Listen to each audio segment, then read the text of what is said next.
Sí, muy buenas noches. Yo en realidad muy honrado por la invitación que se me hizo por parte del Instituto Nacional de Salud. Cuando me llamó el doctor Burstein y me encargó esta actividad, me asusté. Primero por el tema que me pidió. Yo soy pediatra general, pero soy pediatra general de los antiguos, donde teníamos que ver todo. Y de que nos formamos no en la especialidad escolarizada como ahora, donde entran a especializarse y, con todo respeto, se van encajonando en algo. Nosotros teníamos que trabajar años junto a un pediatra reconocido. Yo trabajé con el profesor Grundig, Cachay, Noé Guamán, con muchos otros, y uno va aprendiendo de todo lo que ellos saben. O sea, yo soy pediatra no escolarizado. Y eso le da a uno una visión un poco más amplia, más universal de las cosas. Acá son un poquito más oceánica que profunda, pero por eso es que las cosas que me encargó el doctor me asustaron un poco. Y también me asustó porque lo conozco. El doctor Zunio Burstein es terrible cuando solicita algo, o cuando les pide algo va a estar atrás. Y has avanzado, ¿qué has hecho? ¿Dónde estás? Pero eso es bueno, Zunio. Y gracias a ti y a los que colaboran contigo, la revista está en buen pie.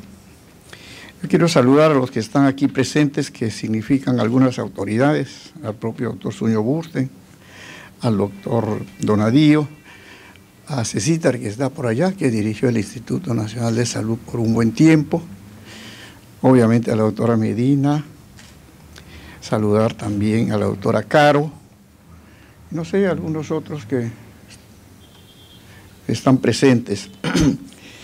¿Qué importancia tiene el cuidar del niño en la etapa temprana? Uno puede y debe cuidar la salud todos los días, pero no es lo mismo, no tiene el mismo significado, la misma profundidad, el que uno cuide algo para reparar lo que pudo haberse dañado ayer y hoy lo reparamos. En el caso del niño es distinto, porque el niño tiene sus estructuras madurando cada día, y entonces lo que se dañe hoy va a ser difícil reparar integralmente para mañana. Por eso es importante el cuidado del niño, y sobre todo en las etapas tempranas, por la velocidad con que crece el niño en las primeras etapas de su vida. Algo de eso vamos a decir en el curso de estas, son 11 en realidad, 11 diapositivas que me he permitido preparar, que resumen mejor, porque cuando uno va revisando lo que escribió se arrepiente de algo que puso y empieza a corregir algunas cosas, no para decir lo contrario, sino para presentarlas mejor. Y fíjense ustedes que varias páginas, pienso yo que caben ahora en estas 11 láminas de PowerPoint que voy a presentar. En primer lugar, supongo que es esta. ¿Qué vamos a hacer? Esta introducción es para decirles que voy a comentar aquí, hablamos en plural, aspectos diversos vinculados al crecimiento y desarrollo del niño, que es su principal característica. Alguna vez alguien inventó el eslogan, los niños nacieron para crecer, y eso es cierto. Vamos a enfatizar la importancia de brindarle un apropiado cuidado en los primeros años, que es un periodo crítico para todas sus estructuras y funciones. Y vamos a reafirmar nuestra convicción que hacerlo contribuye a disponer mejores generaciones de adultos. Ese es el propósito. El ADN del hombre no ha cambiado.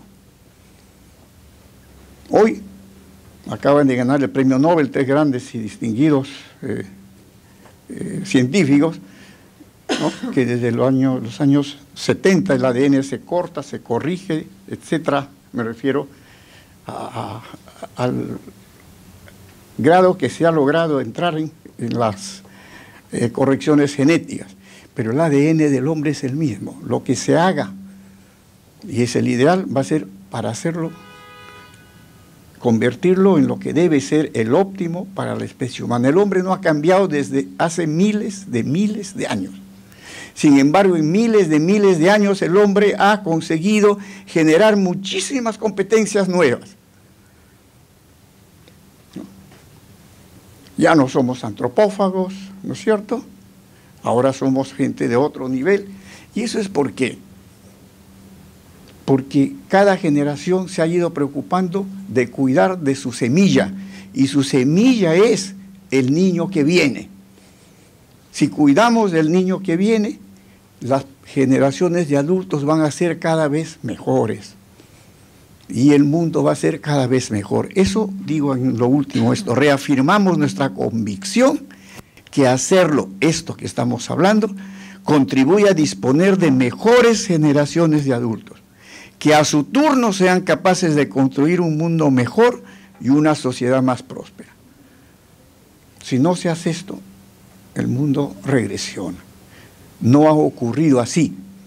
Nos preguntamos, ¿cómo los muy antiguos pudieron cuidar? Cuidaron de acuerdo a lo que les mostraba y les permitía el conocimiento de su época. Lo que Hegel llama el espacio-tiempo. Conocían poco, ese poco aplicaron y fueron mejorando su simiente, y mejorando y mejorando.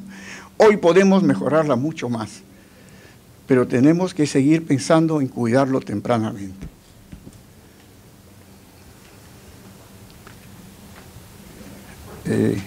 Creo que estoy marcando el que no debo. No, aquí. ¿Cómo es esto que? Ah, no, este es. Estoy entrando en otro, no se preocupe. Sin entrar en mayores precisiones, voy a referir los aspectos básicos que caracterizan el crecimiento y desarrollo, pincelando los más importantes. Aquí está la doctora Medina, que viene representando a la Sociedad Peruana de Pediatría, y ella nos va a hablar ya de los detalles y precisiones al respecto. Y comentaremos luego un aspecto que es poco comentado a su vez, el de las oportunidades perdidas. En el proceso de crecimiento y desarrollo del niño se presentan muchas situaciones en las que el niño no tiene la oportunidad de dejar a su sistema genético actuar plenamente. Y claro, puede que al final, cuando llegue adulto, una evaluación nos diga que es normal. Normal es el que está en la mediana de la campana o curva de Gauss, ¿verdad? Pero también es normal el que está a una desviación estándar a la derecha o a una desviación estándar a la izquierda. Pero no es igualmente normal. E incluso hasta dos desviaciones.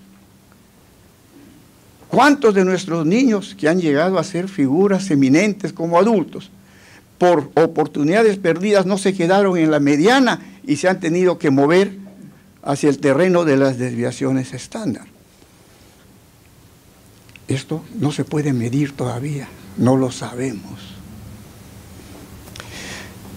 Y por eso digo acá, pueden retrasar el proceso y no permitir los logros esperados.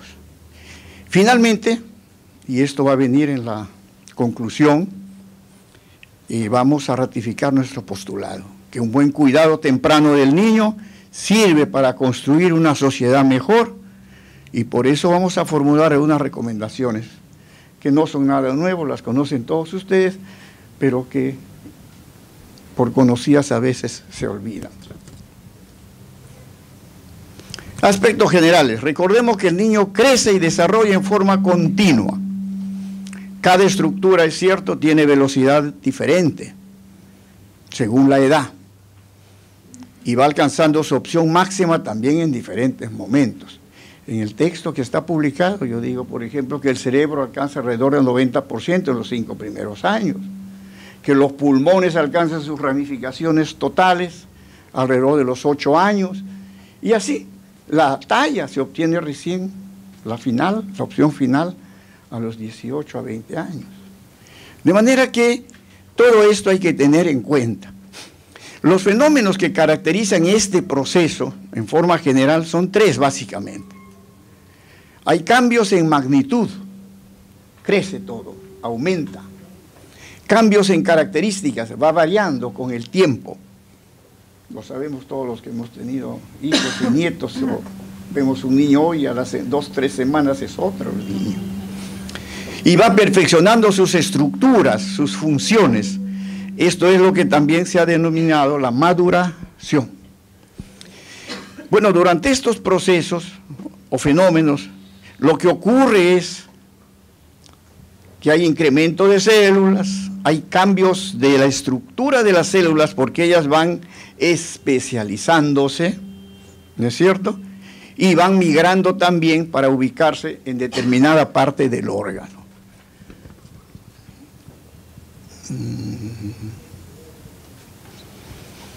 También entre los aspectos básicos queremos decir que los cambios en magnitud, por ejemplo en la esfera física, se observan en el tamaño de todos los órganos. Lo más notorio es la somatometría y lo que se hace es pesar, medir al niño, pero todos los órganos están creciendo. Hay una serie de ejemplos de los que podemos dar cuenta. Al recién nacido se le puede palpar punta de vaso, se le puede palpar unos centímetros de hígado, porque la parrilla costal todavía no la ha cubierto, pero va a crecer y la parrilla lo va a cubrir y ya no se debe palpar después de los 3 años. En la esfera motora se observa cómo el niño al principio tiene solo movimientos reflejos, luego pocos intencionales, ¿no? Y poco a poco van incrementándose hasta que camina y se desplaza voluntariamente. Todos esos son aumentos en magnitud de movimientos. En la esfera psicoemocional el niño incrementa su capacidad de relación con el medio y obviamente con las personas que lo rodean. Pasa del llanto, el primer mes casi solo llora, aunque muchos sonríen tempranamente, a la sonrisa, al balbuceo, a los monosílabos y luego a la palabra.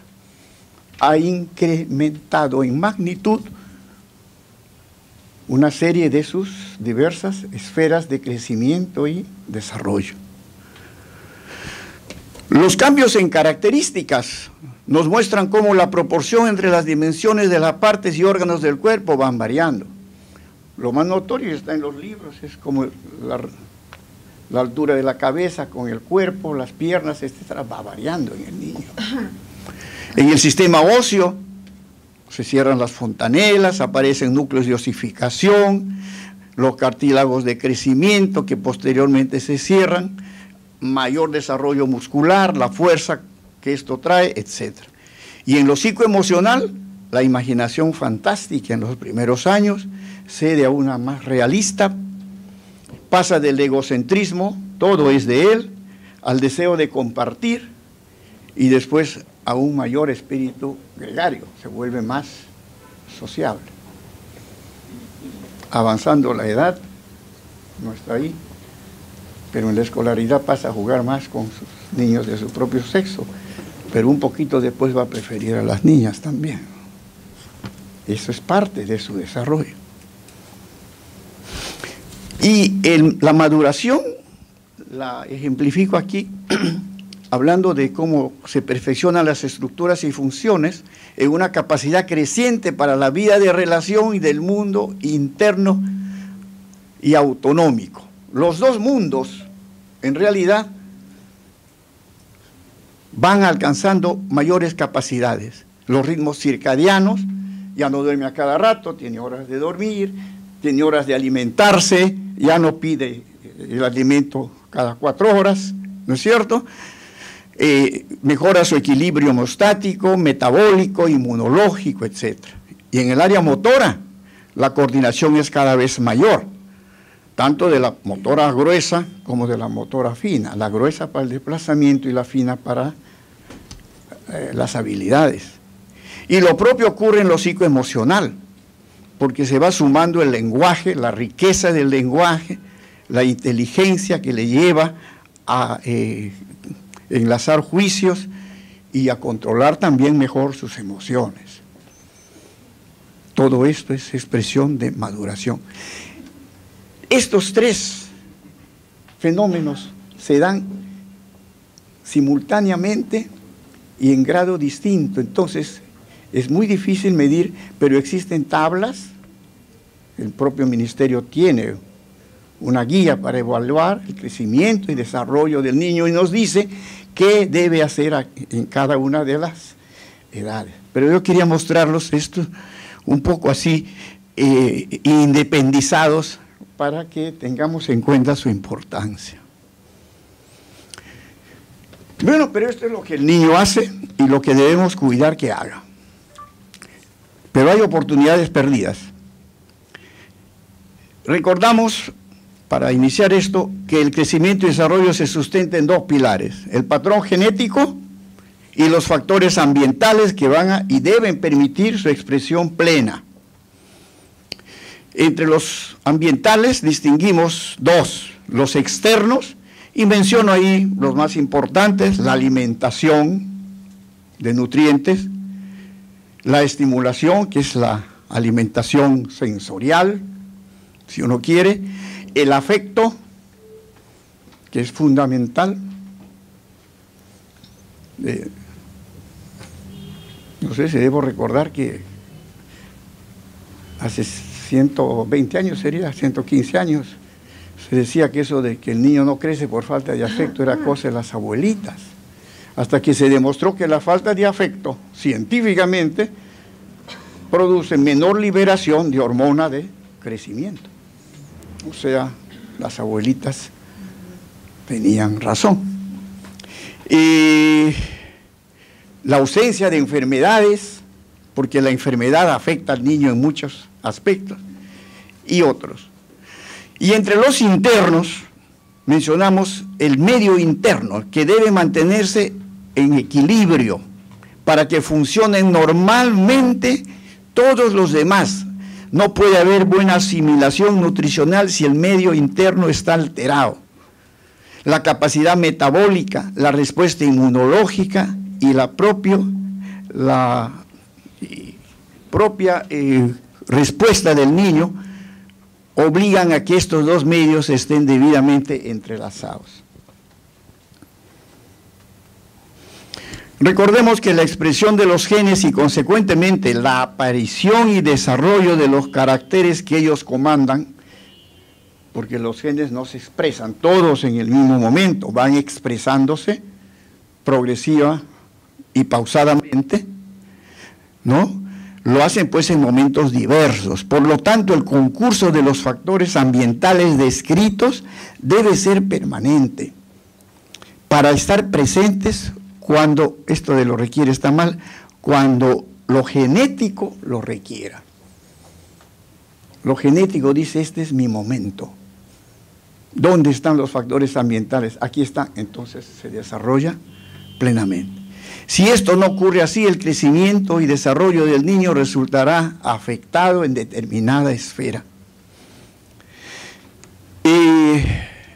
Esto es lo que llamamos la oportunidad perdida o las oportunidades perdidas, la cual por lo demás resulta difícil de predecir y de medir, pero que estamos seguros afecta al niño. Ya algunos tratadistas se han ocupado de esto. Yo en las clases de pregrado de pediatría, que no dicto ya hace cerca de 20 años, más quizá,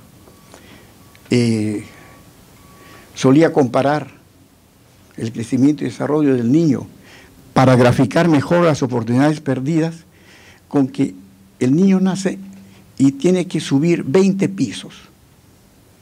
Primero debe llegar, gracias al buen cuidado del embarazo, al piso 0. Y de ahí empezar a subir año a año un piso, como lo deben hacer los demás niños. En la medida en que no reciba el aporte suficiente de esos factores ambientales, el niño se va quedando. Otros van avanzando, pero él se va quedando. Y cuando otros llegan ya al piso 20, él puede estar todavía en el piso 17, 18, y capaz ya no llega. Repito, Esto se entiende mejor cuando uno habla de normalidad recurriendo a la estadística que nos muestra la curva o campana de Gauss. ¿Qué recomendaciones damos? Primero hay que promover gestaciones saludables y programadas. Y obviamente esto con un buen control prenatal, eficiente control prenatal. En segundo lugar, la atención segura del parto. La seguridad la entendemos aquí no solamente porque sea atendido por personal capaz que evite traumatismos y otras contingencias, sino que además se haga en las mejores condiciones de asepsia, antisepsia, higiene en general. Y de preferencia el parto institucional. Estamos, por fortuna, de acuerdo a las estadísticas, cerca del 90% ya de parto institucional, y sobre todo ha mejorado muchísimo en el área rural. Proveer alimento apropiado a cada edad. Cada edad tiene necesidad de determinados nutrientes probablemente, y entonces hay que dar la alimentación adecuada. La lactancia materna exclusiva es fundamental desde el primer instante hasta los 6 meses por lo menos, pero ahora se recomienda hasta los 2 años, si no hay ningún problema, y la ablactancia, o sea, las papillas y todo esto, debidamente formuladas. En términos generales, la alimentación de un niño debe cumplir 4 requisitos, ¿no? Recordamos nomás, debe ser completa, debe tener todos los nutrientes que el niño necesita. ¿Sí? Debe ser proporcionada. Ninguno debe estar en exceso respecto del otro, porque entonces se altera la asimilación. Debe ser estéril en términos de que no contenga patógenos y debe ser finalmente adecuada, porque para cada edad el niño tiene distintas capacidades de insumir sus alimentos. Al principio no puede masticar, después podrá masticar, pero no todos los alimentos, y así progresivamente. Y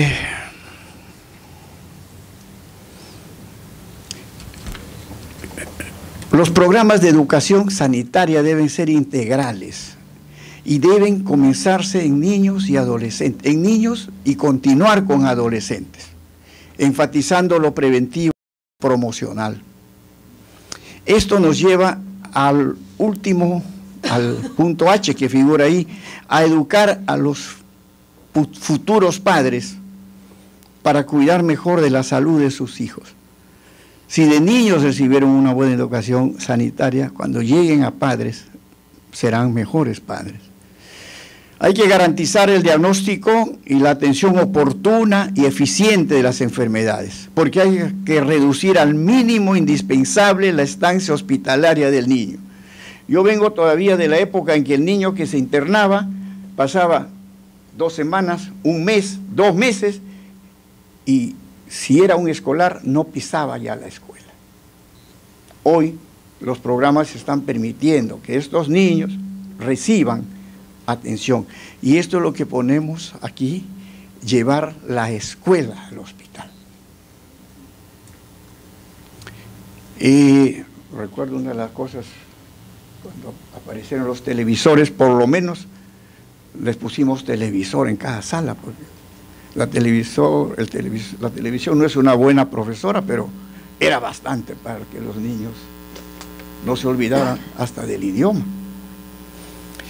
Y dotar a los establecimientos de salud, suena utópico, pero no hay especialistas, sabemos todos, del personal necesario y de la tecnología apropiada. La tecnología probablemente se va a lograr gracias a la telemedicina. Ya se está avanzando bastante en esto, y eso va a permitir que los diagnósticos en los lugares lejanos se puedan hacer coordinados con la opinión de especialistas en los lugares cercanos. Y concluyo con lo que inicié, Cuidar la salud de los niños, garantizándoles un óptimo crecimiento y desarrollo, resulta fundamental si se aspira a convertirlos en adultos con capacidad suficiente para mejorar el nivel de vida y el bienestar de la sociedad a la que pertenecen. Y ello pasa por permitir que el potencial genético de cada cual tenga la oportunidad de expresarse plenamente en base al concurso de los factores ambientales, externos e internos que hemos referido. Gracias, doctor.